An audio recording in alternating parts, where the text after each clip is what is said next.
تو میدون آتیش زدن.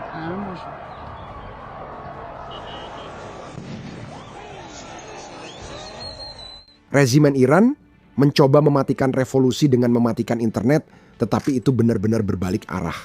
Alih-alih bubar, protes-protes tersebut justru berkembang menjadi pemberontakan nasional yang kini telah mencapai markas-markas kuat IRGC.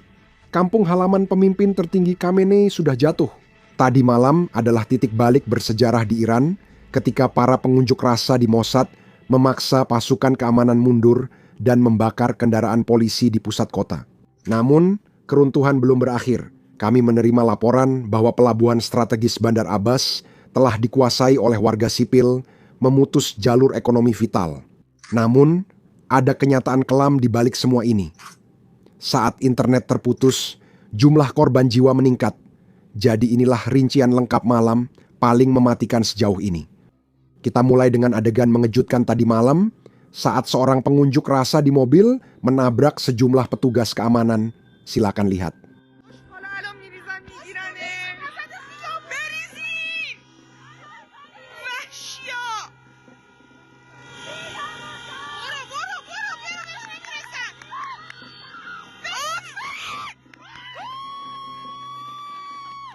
Jenis bentrokan seperti ini kemungkinan semakin sering terjadi setelah rezim mematikan internet. Rencana pemerintah adalah memutus jalur komunikasi lalu perlahan-lahan meningkatkan kekerasan sampai para pengunjuk rasa pulang.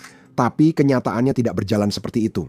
Pasukan keamanan justru terpaksa mundur di kota terbesar kedua di negara itu, Mahat.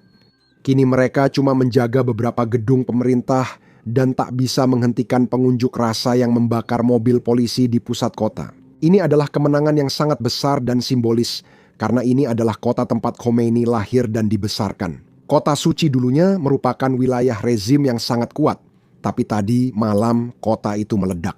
Ribuan orang membanjiri jalanan, meneriakkan kematian bagi sang diktator, dan bahkan memaksa pasukan Islamic Revolutionary Guard mundur di beberapa daerah. Bahkan di seluruh negeri, tadi malam adalah malam yang sangat besar. Itu adalah hari ke-12 unjuk rasa pada 8 Januari, dan para pengunjuk rasa kini telah menyebar ke 153 kota dan daerah di ibu kota Teheran. Para pengunjuk rasa sebenarnya tiba hanya beberapa ratus meter dari pusat komando IRGC, dekat alun-alun utama. Ini adalah markas besar IRGC di kota utama, jelas merupakan lokasi yang sangat dijaga ketat. Kami juga melihat beberapa pengunjuk rasa membakar plakat peringatan untuk mantan komandan Hassam Soleimani. Saya merasa dia mengalami masa sulit dalam protes ini karena di tiap kota, orang-orang menyerang monumen untuk menghormatinya. Saya tidak sepenuhnya mengerti hal ini. Apakah para pengunjuk rasa memilihnya karena tak menemukan simbol lain rezim, atau memang sangat membenci orang ini? Jika Anda orang Iran, beritahu di kolom komentar. Dan juga, seperti yang kalian tahu, YouTube tidak terlalu suka dengan video-video yang memberikan pembaruan tentang protes. Jadi kalau kalian bisa mendukung kami dengan menekan tombol subscribe di bawah, itu benar-benar sangat berarti. Sekarang kita fokus ke pesisir. Pengunjuk rasa telah menguasai kota pelabuhan utama Bandar Abbas. Kota ini adalah salah satu kota pelabuhan paling strategis di Iran di Teluk Persia dan sangat penting bagi ekonomi Iran serta ekspor minyaknya. Sekarang kota ini berada di tangan warga sipil yang marah karena tidak puas dengan salah urus pemerintah. Bahkan di beberapa tempat, orang-orang benar-benar memanggil Trump. Dengarkan ini. Hi Mr. Trump. Here is Mashhad City. Saya bilang kepada anak-anak saya, kepada rakyat saya, tolong bantu rakyat saya. Please, head to Reza. Datanglah ke Iran, Bayi Netanyahu. Tolong datanglah ke Iran. Tolong bantu rakyat Iran. Saya bilang kepada anak-anak saya, kepada rakyat saya, tolong bantu. Tebak apa? Presiden Trump kemarin menelepon radio dan menyampaikan pernyataan soal situasi di Iran. Jadi, dengarkan baik-baik. Bagaimana dengan Iran? Apakah tujuan dengan Iran adalah mengakhiri tirani 47 tahun itu? Ya, saya tidak ingin mengatakannya, tapi saya akan memberitahu Anda bahwa mereka tidak baik-baik saja. Seperti yang Anda tahu, mungkin lebih tahu dari siapapun, mereka benar-benar dalam kondisi buruk. Dan saya sudah memberitahu mereka bahwa jika mereka mulai membunuh orang, yang biasanya mereka lakukan saat kerusuhan, mereka sering melakukan kerusuhan. Jika mereka melakukannya, kami akan menghantam mereka dengan sangat keras. Sekarang puluhan orang tewas. Saya tahu Anda tak membuat batas merah, tapi apakah sudah memberitahu mereka batas kesabaran Anda? Ya, beberapa memang terbunuh karena masalah pengendalian massa dan lainnya. Kami mengawasi dengan ketat, kerumunannya sangat besar. Sudah 3 kali terjadi kericuhan dan menelan korban jiwa. Saya pun tidak yakin bisa sepenuhnya menyalahkan seseorang atas kejadian itu. Tapi mereka tahu dan mereka sudah diperingatkan dengan sangat tegas, bahkan lebih tegas dari cara saya bicara ke Anda sekarang, bahwa kalau mereka melakukan itu, mereka harus menanggung akibatnya, neraka. Sekarang, hanya untuk memperjelas, karena kami telah melihat beberapa laporan yang menyebutkan bahwa sekitar 40 orang telah meninggal di Iran sejauh ini. Angka ini juga mencakup beberapa personel IRGC. Namun, sebagian besar korban tewas adalah para pengunjuk rasa, dan mereka tewas akibat kebrutalan pasukan rezim.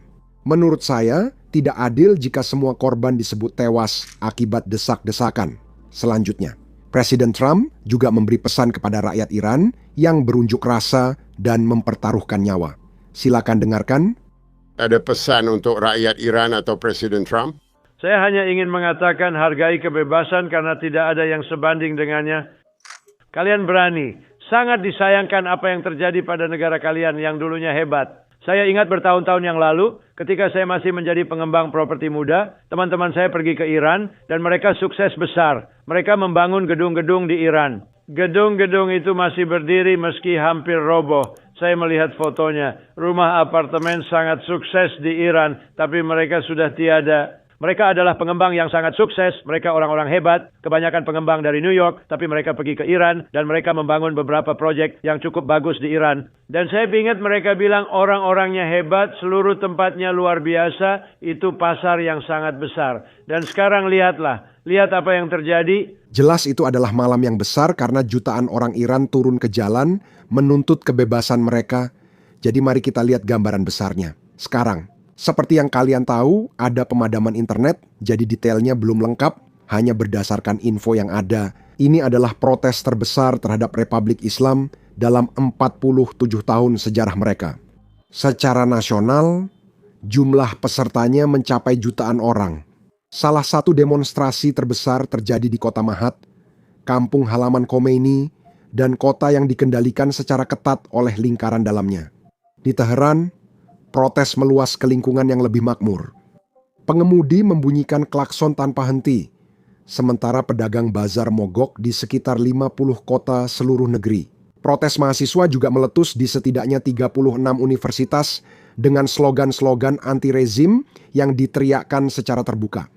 Kelompok hak asasi manusia Iran melaporkan sedikitnya 45 pengunjuk rasa, termasuk 8 anak, tewas, dan ratusan luka-luka.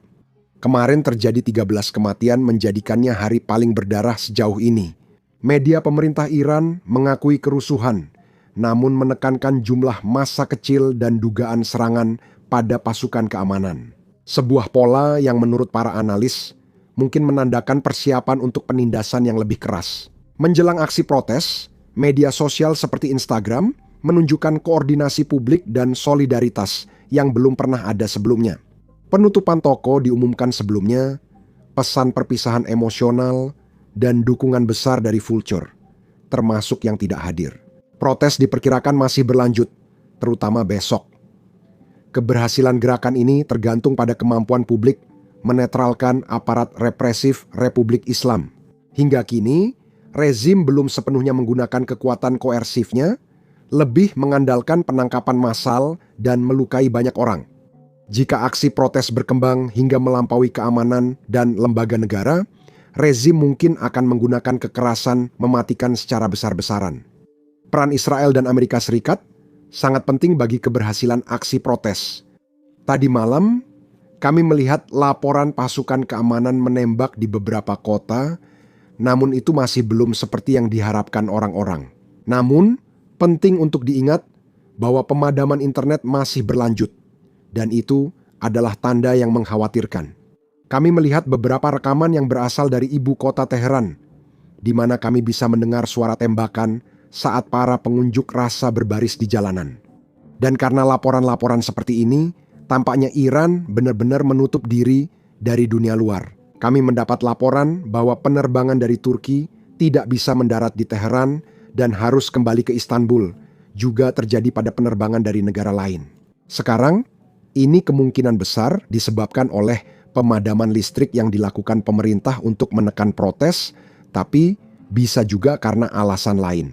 Saya mengatakan ini karena beberapa pejabat tinggi Iran memindahkan keluarga mereka ke luar negeri. Saya belum tahu apakah ini kabar baik atau buruk bagi para pengunjuk rasa. Media asing Lebanon melaporkan bahwa kunjungan Menteri Luar Negeri Iran ke Beirut bukan sekadar acara seremonial.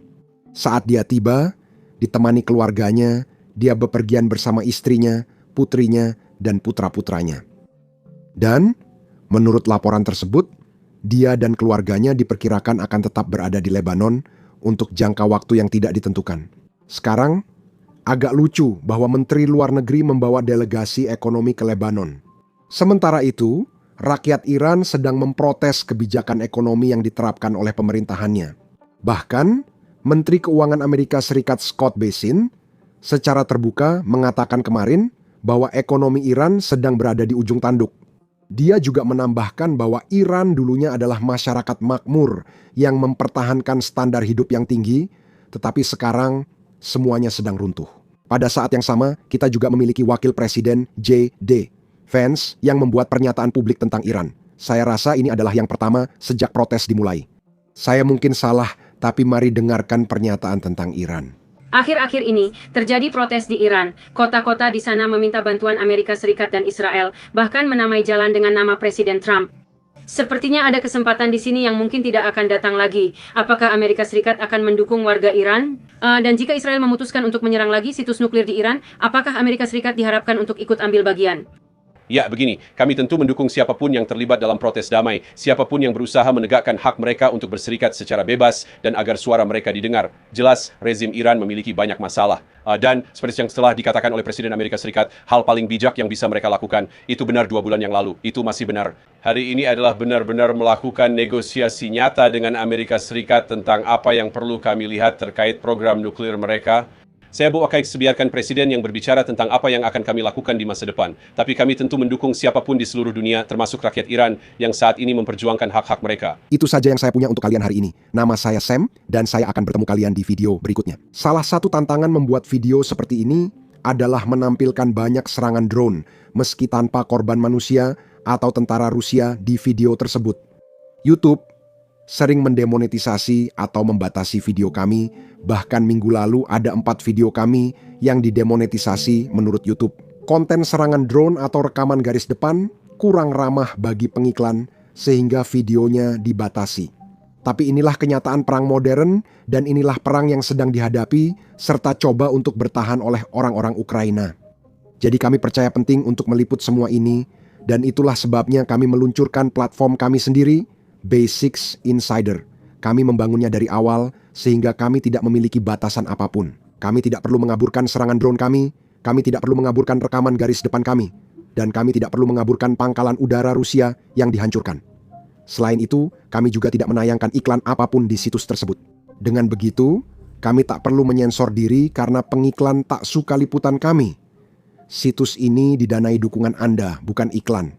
Jadi, jika Anda adalah seseorang yang tertarik dengan liputan seperti ini, jika ingin menonton video tanpa sensor dan konten bonus yang tak bisa diunggah di YouTube, bergabunglah di basicsinsider.com.